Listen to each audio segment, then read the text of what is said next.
Hello friends, ओम श्री गणेशाय नमः। जय श्री कृष्ण। आप सभी का स्वागत है आपके अपने YouTube चैनल पर। फ्रेंड्स, आज हम आपको इस वीडियो में बताने जा रहे हैं वैशाख मास महात्म्य के 9वें अध्याय के बारे में और स्कंद पुराण के अनुसार वैशाख मास महात्म्य के दूसरे अध्याय के बारे में। फ्रेंड्स, वीडियो शुरू करने से पहले आपसे रिक्वेस्ट है, अगर आप हमारे चैनल पर नए हैं और आपने अभी तक हमारे चैनल को सब्सक्राइब नहीं किया है तो प्लीज सब्सक्राइब कीजिएगा चैनल को, साथ ही प्रेस कीजिएगा बेल आइकन को, जिससे नए वीडियो से रिलेटेड नोटिफिकेशन आपको तुरंत प्राप्त हो सके। और वीडियो पसंद आने पर वीडियो को लाइक और शेयर जरूर कीजिएगा ताकि सभी भक्तों को इस वीडियो का लाभ प्राप्त हो सके। और कमेंट बॉक्स में जय श्री कृष्ण जरूर लिखिएगा। वैशाख मास महात्म सब प्रकार के विघ्नों का नाश करने वाले तथा सारी सृष्टि का पालन करने वाले श्री गणेश जी तथा ज्ञान के दाता देवी श्री सरस्वती जी तथा सब पुराणों के कर्ता श्री व्यास जी तथा श्री गुरुदेव जी के चरण कमलों में नमस्कार करके भगवान की श्रद्धा और भक्ति रस में डूबे हुए वैशाख मास महात्म की कथा कहती हूँ।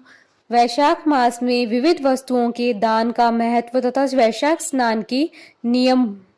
नारद जी कहते हैं, वैशाख मास में धूप से तपे और थके मांदे ब्राह्मण को श्रमनाशक सुखद पलंग देकर मनुष्य कभी जन्म मृत्यु आदि के कलेशों से कष्ट नहीं पाता है। जो वैशाख मास में पहनने के लिए कपड़े और बिछावन देता है वह उसी जन्म में सब भोगों से संपन्न हो जाता है और समस्त पापों से रहित हो मोक्ष को प्राप्त होता है। जो तिनके की बनी हुई या अन्य खजूर आदि के पत्तों से बनी हुई चटाई का दान करता है उसकी उस चटाई पर साक्षात भगवान विष्णु शयन करते हैं।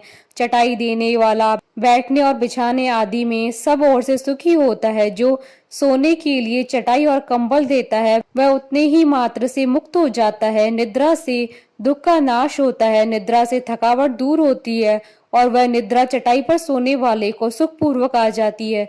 धूप से कष्ट पाए हुए श्रेष्ठ ब्राह्मण को सूक्ष्मतर वस्त्र दान करता है वह पूर्ण आयु और परम लोक में उत्तम गति को पाता है। जो पुरुष ब्राह्मण को फूल और रोली देता है वह लौकिक भोगों का भोग करके मोक्ष को प्राप्त होता है। जो खस कुश और जल से वासित चंदन देता है वह सब भोगों में देवताओं की सहायता पाता है तथा उसके पाप और दुख हानि होकर परमानंद की प्राप्ति होती है। वैशाख मास के धर्म को जानने वाले जो पुरुष गुरोचन और कस्तूरिका का दान करता है वह तीनों पापों से मुक्त होकर परम शांति को प्राप्त होता है।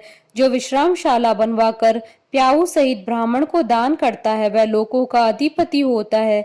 जो सड़क के किनारे बगीचा, पोखर, कुआं और मंडप बनवाता है वह धर्मात्मा है। उसे पुत्रों की क्या आवश्यकता है। उत्तम शास्त्र का श्रवण, तीर्थ यात्रा, सत्संग, जल दान, अन्न दान, पीपल का वृक्ष लगाना तथा पुत्र, इन सातों को विज्ञ पुरुष संतान मानते हैं। जो वैशाख मास में ताप नाशक तक्र दान करता है वह इस पृथ्वी पर विद्वान और धनवान होता है।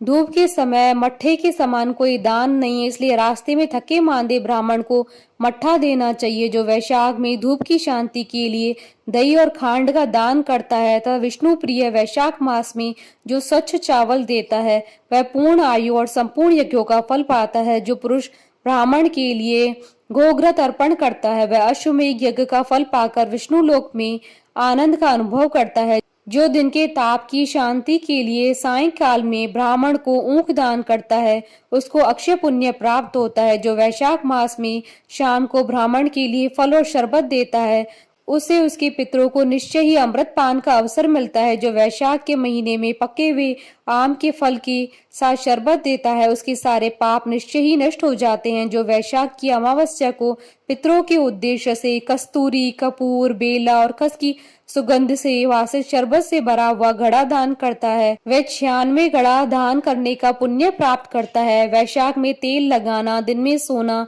कांसे के पात्र में भोजन करना, खाट पर सोना, घर में नहाना, निषिद्ध पदार्थ खाना, दोबारा भोजन करना, रात में खाना, ये 8 बातें त्याग देनी चाहिए। जो वैशाख में व्रत का पालन करने वाला पुरुष पद्म पत्ते में भोजन करता है वह सब पापों से मुक्त हो विष्णु लोक में जाता है। जो विष्णु भक्त पुरुष वैशाख मास में नदी में स्नान करता है वह 3 जन्मों के पापों से निश्चय ही मुक्त हो जाता है। जो प्रातः काल सूर्योदय के समय किसी समुद्र गामनी नदी में वैशाख स्नान करता है वह 7 जन्मों के पाप से तत्काल छूट जाता है। जो मनुष्य 7 गंगाओं में से किसी में भी उस काल में स्नान करता है वह करोड़ों जन्मों से उपार्जित किए हुए पाप से भी निस्संदेह मुक्त हो जाता है। जानवी अर्थात गंगा, वृद्ध गंगा, गोदावरी, कालिंदी अर्थात यमुना, सरस्वती, कावेरी, नर्मदा और वेणी ये 7 गंगाएं कही गई हैं।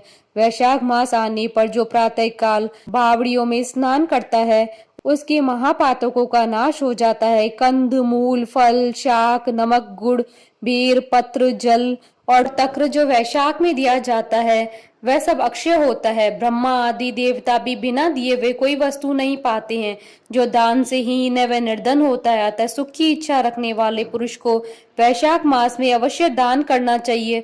सूर्य देव की मेष राशि में स्थित होने पर भगवान विष्णु के उद्देश्य से अवश्य प्रातः काल स्नान करके भगवान विष्णु जी की पूजा करनी चाहिए। कोई महिरथ नाम का एक राजा था जो कामनाओं में आसक्त और अजितेंद्रिय था। वह केवल वैशाख मास के स्नान से ही स्वतः वैकुंठ धाम को चला गया है। वैशाख मास के देवता भगवान मधुसूदन है, अतः वह सफल मास है। वैशाख मास में भगवान की प्रार्थना इस प्रकार करे, हे मधुसूदन, हे देवेश्वर माधव, मैं मेष राशि में सूर्य के स्थित होने पर वैशाख मास में प्रातः स्नान करूंगा, आप इसे निर्विघ्न पूर्ण कीजिएगा। तत्पश्चात अर्घ्य देते समय इस प्रकार कहें, सूर्य की मेष राशि में स्थित रहते हुए वैशाख मास में प्रातः स्नान के नियम में संलग्न होकर मैं आपको अर्घ्य देता हूँ, मधुसूदन इसे ग्रहण कीजिए। इस प्रकार अर्घ्य समर्पण करके स्नान करें, फिर वस्त्रों को पहनकर संध्या तर्पण आदि सब कर्मों को पूरा करके वैशाख मास में विकसित होने वाले पुष्पों से भगवान विष्णु जी की पूजा करें। उसके बाद वैशाख मास के महात्म को सूचित करने वाली भगवान विष्णु जी की कथा सुने। ऐसा करने से कोटि जन्मों के पापों से मुक्त होकर मनुष्य मोक्ष को प्राप्त होता है। यह शरीर अपने अधीन है और जल भी अपने ही अधीन है, साथ ही अपनी जीवा भी अपने वश में है। अतः इस स्वाधीन शरीर से स्वाधीन जल में स्नान करके स्वाधीन जिह्वा से हरि इन 2 अक्षरों का उच्चारण करें।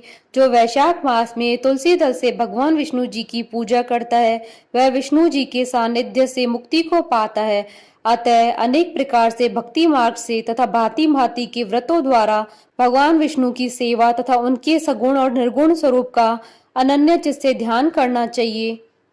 इति श्री स्कंद पुराण अंतर्गत वैशाख मास महात्म का 2य अध्याय संपूर्ण हुआ। बोलिए भगवान विष्णु की जय, सनातन धर्म की जय। हमारे साथ इस वीडियो में अंत तक बने रहने के लिए आपका धन्यवाद। ओम श्री गणेशाय नमः। जय श्री कृष्णा।